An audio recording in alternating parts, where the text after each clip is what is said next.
शिवबाची माता भाग्य कोणते अजून नमस्कार मी जिजाऊ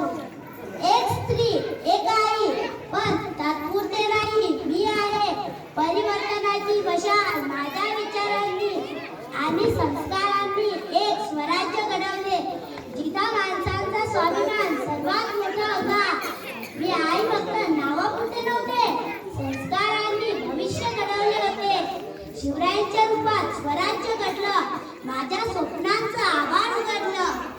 माझ्या शिवबालांनी रामायण महाभारत नाही तर त्याहून अन्यायाविरुद्ध उभं राहायला शिकवले होते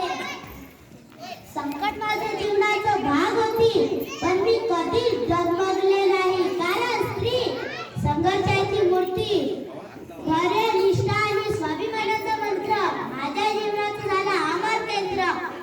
संघर्षाला कधी पराभूत केला नाही शिवरायांच्या रूपात इतिहास थांबला नाही आजच्या स्त्रिया व युवकांनी हा विचार आपलासा करावा जीवनात